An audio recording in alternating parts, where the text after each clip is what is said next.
El pequeño niño sordo que oyó.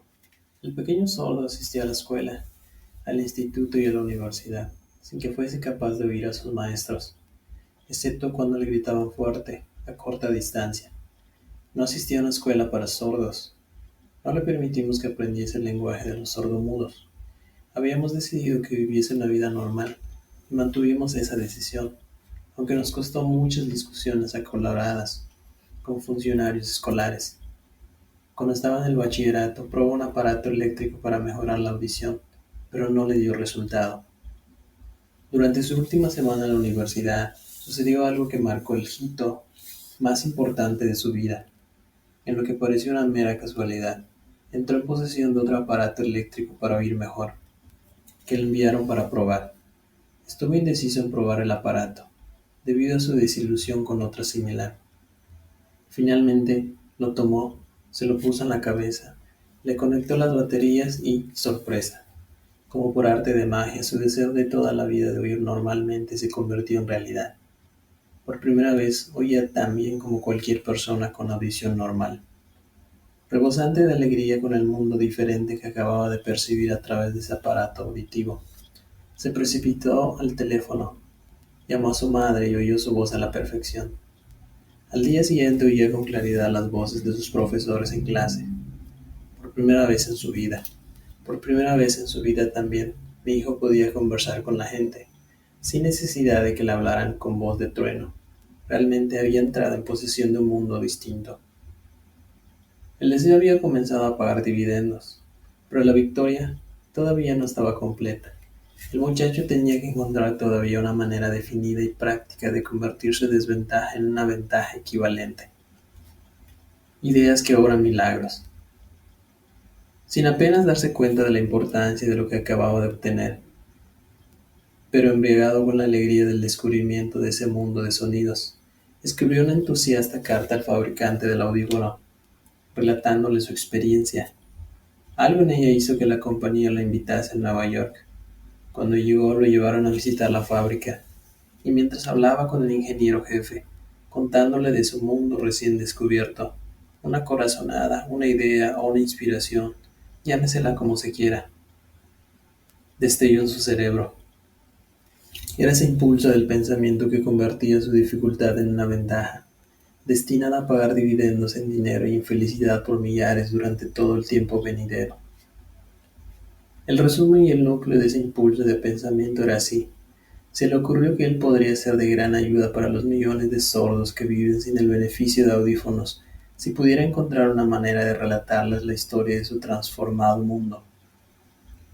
Durante un mes entero llevó a cabo una intensa investigación, durante la cual analizó todo el sistema de ventas del fabricante de audífonos e ideó formas y medios de comunicarse con aquellos con dificultades para la audición en todo el mundo. Decidió compartir con ellos un nuevo mundo recién descubierto. Una vez lo tuvo hecho, puso por escrito un plan bienal, basado en sus investigaciones. Cuando lo presentó a la compañía, al momento le dieron un puesto de trabajo para que llevara a cabo su ambición. Poco había soñado, cuando empezó a trabajar, que estaba destinado a llevar esperanza y alivio a millares de sordos que sin su ayuda se hubieran visto condenados para siempre a la sordera. No me cabe duda de que Blair hubiera sido sordomudo toda su vida si su madre y yo no nos las hubiésemos ingeniado para formar su mente tal como lo hicimos. Cuando sembré en su interior el deseo de oír y de hablar, y de vivir como una persona normal, alguna extraña influencia hubo en ese impulso que hizo que la naturaleza tendiese una especie de puente para salvar el golfo del silencio que separaba su cerebro del mundo exterior. En verdad, el deseo ardiente tiene maneras tortuosas de transmutarse en su equivalente físico. Blair deseaba una audición normal, ahora la tiene. Nació con una minusvalía que fácilmente hubiera desviado a alguien, con un deseo menos definido, a la calle, con un puñado de lápices en una mano y una lata vacía en la otra. La pequeña mentira piadosa que sembré en su mente cuando él era un niño, llevándolo a creer que su defecto se convertiría en una gran ventaja que podría capitalizar, se justificó sola. Ciertamente no hay nada, correcto o equivocado, que la confianza, sumada a un deseo ardiente, no pueda ser real. Estas cualidades están al alcance de todos. La química mental hace magia. Un breve párrafo en un despacho de noticias en relación con Madame Schumann-Heyd da la clave del estupendo éxito de esta mujer como cantante. Cito el párrafo porque la clave que contiene no es otra que el deseo. Al comienzo de su carrera, Madame Schumann-Heyd visitó al director de la Ópera de Viena para que le hiciera una prueba de voz, pero él no la aprobó. Después de echar un vistazo a la desgarbada y pobremente vestida muchacha, exclamó: "Nada cordial. Con esa cara y sin ninguna personalidad, ¿cómo espera tener éxito en la ópera? Señorita, olvide esa idea. Cómprese una máquina de coser y póngase a trabajar. Usted nunca podrá ser cantante". Nunca es demasiado tiempo. El director de la Ópera de Viena sabía mucho sobre la técnica del canto. Sabía muy poco del poder del deseo, cuando éste asume las proporciones de una obsesión. Si hubiera conocido mejor ese poder, no hubiese cometido el error de condenar el genio sin darle una oportunidad. Hace varios años, uno de mis socios se enfermó. Se puso cada vez peor a medida de que el tiempo transcurría, y finalmente lo llevaron al hospital para operarlo. El médico me advirtió que había muy pocas posibilidades de que ella volviera a verlo con vida. Pero esa era la opinión del médico y no de la del paciente. Poco antes de que se lo llevaran al quirófano, me susurró con voz débil: "No se preocupe, jefe, en pocos días habré salido de aquí". Una enfermera me miró apenada, pero el paciente se recuperó satisfactoriamente. Cuando todo hubo terminado, su médico me dijo: "No nos salvó otra cosa que su deseo de vivir. Nunca hubiera salido de este trance si no se hubiese negado a aceptar la posibilidad de la muerte". Creo en el poder del deseo respaldado por la fe, porque he visto cómo ese poder elevaba a hombres desde comienzos humildes a posiciones de poder y riqueza. Lo he visto cómo saqueaba la tumba de sus víctimas, cómo servía de medio para que los hombres llevaran a cabo su rehabilitación después de haber fracasado en un centenar de formas distintas. Lo he visto darle a mi propio hijo una vida normal, feliz y llena de éxito, a pesar de que la naturaleza lo enviase a este mundo sin oído. ¿Cómo se puede dominar y usar el poder del deseo? Eso queda explicado en este capítulo y los subsiguientes de este libro, mediante algún extraño y poderoso principio de química mental que nunca ha divulgado. La naturaleza envuelve en el impulso del deseo ardiente ese algo que no reconoce la palabra imposible, ni acepta el fracaso como realidad.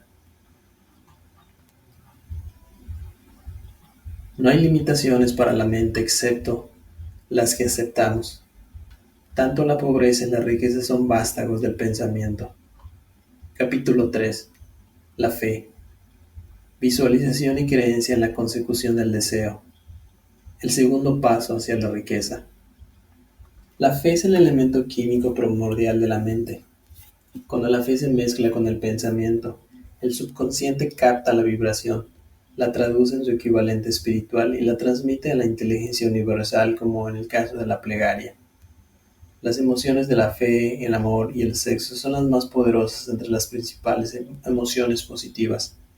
Cuando se mezclan las tres, tienen el efecto de colorear el pensamiento de tal manera que éste alcanza al momento el subconsciente, y ahí se transforma en su equivalente espiritual, la única forma que induce una respuesta de la inteligencia infinita. ¿Cómo desarrollar la fe?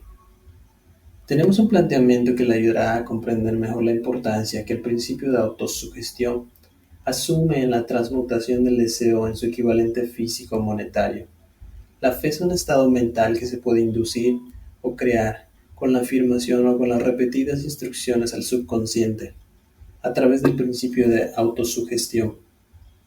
Como ejemplo, considera el propósito por el que presumiblemente usted está leyendo este libro. El objetivo es, por supuesto, adquirir la capacidad de transmutar el pensamiento intangible del impulso, del deseo, en su contrapartida física, el dinero.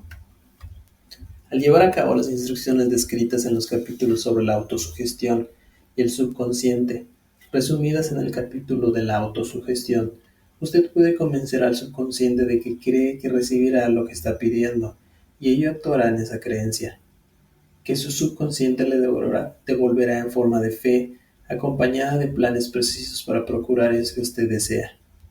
La fe es un estado mental que usted puede incrementar a voluntad. una vez que haya dominado los 13 principios, porque se trata de un estado mental que crece voluntariamente a través de la aplicación de sus principios. La repetición de la afirmación de órdenes a su subconsciente es el único método conocido del crecimiento voluntario de la emoción de la fe. Quizás el concepto le quede más claro con la siguiente explicación de la forma en que los hombres a veces se convierten en criminales. Para decirlo con las palabras de un famoso criminólogo, cuando los hombres entran por primera vez en contacto con el crimen, este les repugna. Si siguen en contacto con él durante algún tiempo, se acostumbran y lo toleran. Y si permanecen en contacto con el crimen durante el tiempo suficiente, acaban por aceptarlo y se dejan influir por él. Es el equivalente de decir que cualquier impulso de pensamiento que sea repetidamente encauzado hacia el subconsciente resulta aceptado e influye en el subconsciente, que proceda a traducir ese impulso en su equivalente físico por el procedimiento más práctico que hay disponible.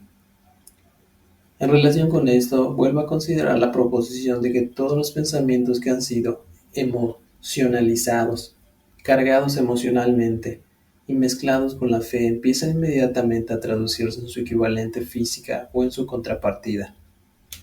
Las emociones, o la porción sentimental de los pensamientos, son los factores que dan vitalidad y acción a estos. Mezcladas con cualquier impulso de pensamiento, las emociones de la fe, el amor y el sexo le añaden más energía de la que tendría por sí sola. No solo los impulsos de pensamiento que se hayan mezclados con la fe, sino los que se mezclan con cualquiera de las emociones positivas o de las negativas, pueden alcanzar el subconsciente e influir en él. Nadie está condenado a la mala suerte. A partir de esta afirmación, usted comprenderá que el subconsciente traducirá en su equivalente físico un impulso de pensamiento de naturaleza negativa o destructiva con tanta facilidad como actuaría con pensamientos de naturaleza positiva o constructiva. Esto explica el extraño fenómeno que millones de personas experimentan denominado infortunio o mala suerte. Hay millones de personas que se creen condenadas a la pobreza y al fracaso por culpa de alguna fuerza extraña que creen no poder controlar. Ellos son los creadores de su propio infortunio a causa de esta creencia negativa, que su subconsciente adopta y traduce en su equivalente físico. Este es un momento apropiado para sugerirle de nuevo que usted puede beneficiarse, transmitiendo a su subconsciente cualquier deseo que quiera traducir en su equivalente físico monetario, en un estado de esperanza o convicción de que la transmutación tendrá lugar. Su convicción o su fe es el elemento que determina la acción de su subconsciente. No hay nada que le impida engañar a su subconsciente al darle instrucciones a través de la autosugestión, tal como yo engañé al subconsciente de mi hijo. Para llevar a cabo este engaño de manera más realista, cuando se dirija a su subconsciente, compórtese tal como lo haría si ya estuviera en posesión del objeto material que está pidiendo. Su subconsciente traducirá en su equivalente físico, por el medio más práctico y directo, cualquier orden que se le dé en un estado de convicción o de fe en que la orden se llevará a cabo. Sin duda, se ha dicho bastante para señalar un punto de partida, desde el cual uno puede, mediante la experimentación y la práctica, adquirir la capacidad de mezclar la fe con cualquier orden que se le dé al subconsciente. La perfección surgirá a través de la práctica. No puede aparecer por el mero hecho de leer las instrucciones.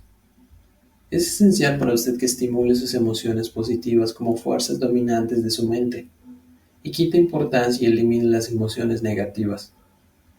Una mente dominada por emociones positivas se convierte en una morada favorable para el estado mental conocido como fe. Una mente así dominada puede voluntariamente darle al subconsciente instrucciones que éste aceptará y ejecutará de inmediato.